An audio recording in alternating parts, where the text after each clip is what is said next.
Black caviar. Once, it was available even to the common people. At least, that's what Stalin's propaganda claimed. The empire fiercely guarded its monopoly on the trade, lining the state's coffers.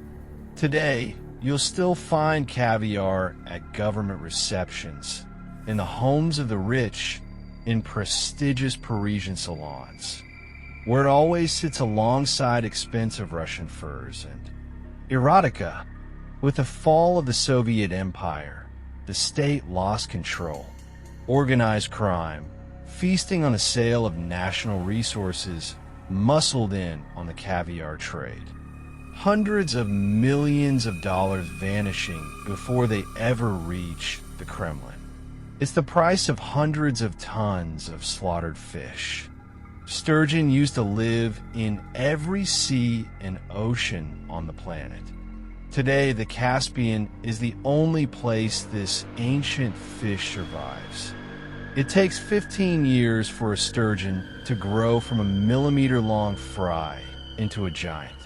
When they mature, driven by ancient instinct, thousands of these Caspian giants swim for the Volga Delta.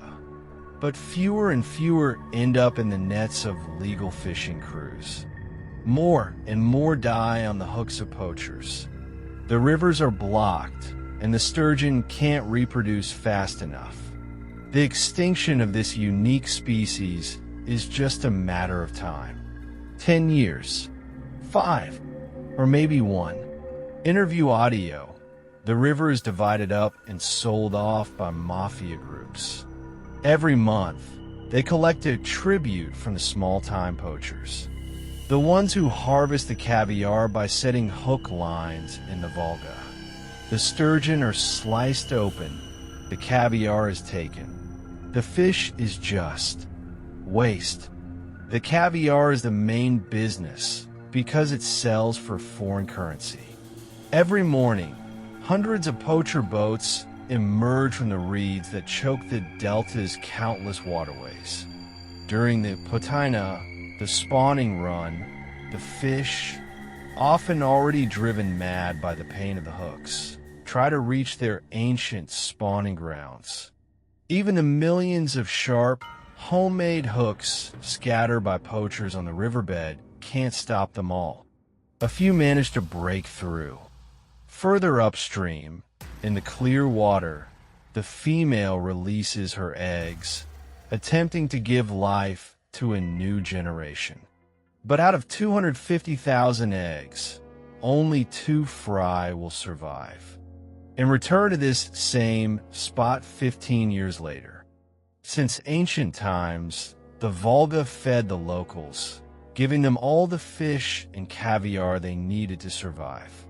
But today, with control over the caviar trade lost to the West, thousands of locals have turned poaching into their main source of personal enrichment. Greedily feeding the black market, they don't think about what they'll leave for the next generation. Maybe just a legend of a unique caviar. Just a few years ago, according to Moscow, state crews harvested up to 1,500 tons of caviar a year. Today, only 215 tons. The Treasury is short $500 million.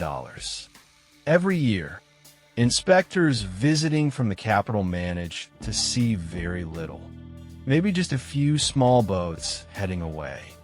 The few locals who dare to speak out say the river was carved up long ago, split between the local inspectors themselves.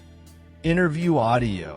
On his patch, a stretch of river, maybe a kilometer or 2 long. Poachers set their lines. With his permission.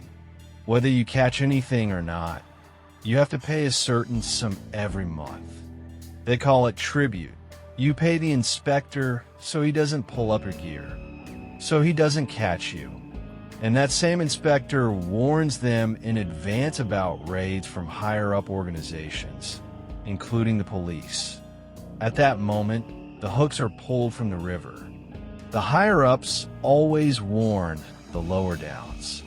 We're having a raid today. Get ready. So the whole system fires blanks. They show up. No poachers. No gear. Everything looks perfect. That's the whole system. In an attempt to stop this reckless destruction of national wealth, the Kremlin ordered the Ministry of Internal Affairs to develop and conduct Operation Putina. Internal troops, Oman Special Police, and SOB rapid response units were all deployed to the Caspian regions. They were joined by the local organized crime unit from Astrakhan, Dagestan, and Kalmykia.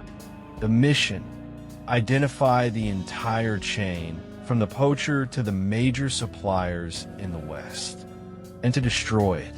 The plan was to hit every link in the chain simultaneously, using water transport and helicopters to land small teams on the Delta Islands, hunting for poacher bases, and to intercept the couriers, the mules, as they tried to move shipments of caviar to Russia's central cities. Raid audio: we're moving in. Go, go, go, go, go. Freeze. All right. They're not going anywhere. Okay, get him back to base. We'll figure it out there. We're hauling them in. I'm going dark. I see him. He's at the station. He already turned. Understood. I don't have eyes on him yet. Through intel channels, the Astrakhan organized crime unit got a tip. A meet was happening at the train station. A local distributor and a courier from Moscow. The courier was there to check the quality and the volume of the shipment. The decision was made: tail the courier and try to find a local, secret warehouse. Raid audio: all right, let's go. Get him up, get him up. Move. I see him. Son of A.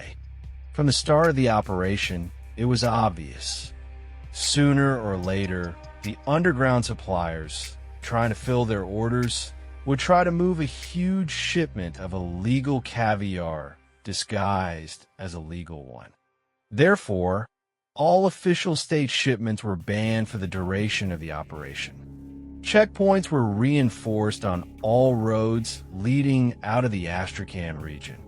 A special ops team was on standby, ready to fly to Kalmykia, where intel suggested an attempt to break the blockade might happen.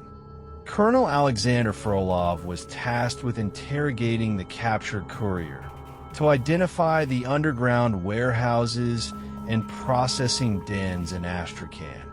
During the interrogation, the courier, a former Moscow University student, confessed. He was making up to 6 trips a year. That meant he alone was moving about 3 tons of caviar to Moscow, earning over $100,000. Interrogation audio: did you have a set circle of suppliers here? Yeah, of course. At first, it was just guys hanging around the markets, just middlemen. Then I managed to get connections to the people actually catching the fish and processing the caviar. Basically, I've got enough connections. I know a lot of people who can get the product. Look, I'm a human being. Am I supposed to live in a kennel? I've got imported cars. I travel abroad. What are you judging me for? For having a young child I need to feed? Oh God. Oh God. Raid audio, don't. Get from there. Here. Read it. Now. Woman, I hate you. I knew it. Everything was going so well. I knew it. Show everyone. Let everyone see, so you can't steal it yourselves. Officer, ow, that hurts.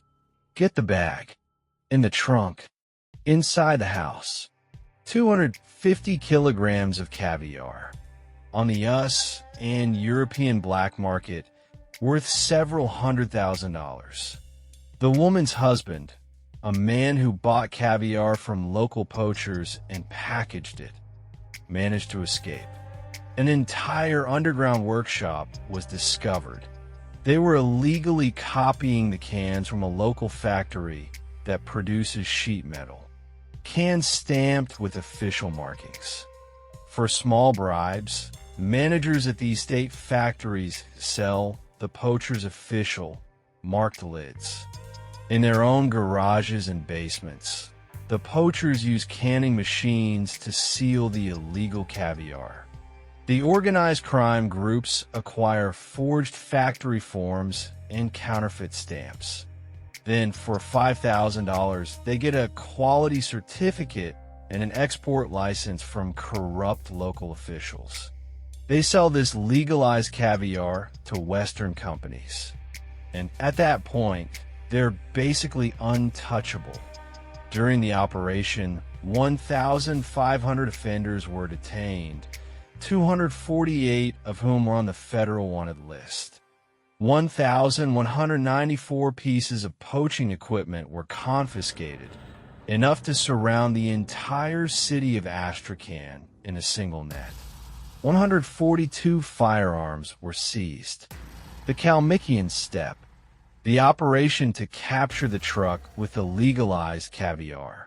Operation Putina lasted 1.5 months. 1,500 personnel were involved. The Ministry of Internal Affairs reported 5 underground workshops were shut down. Poachers, couriers, middlemen, bosses, and their security were all detained. 5,211 kilograms of black caviar and 113 tons of sturgeon were seized. Operation Putina was over. But was the caviar war? Moscow. Another train arrives from Astrakhan, the capital of the caviar industry. You're watching operational footage.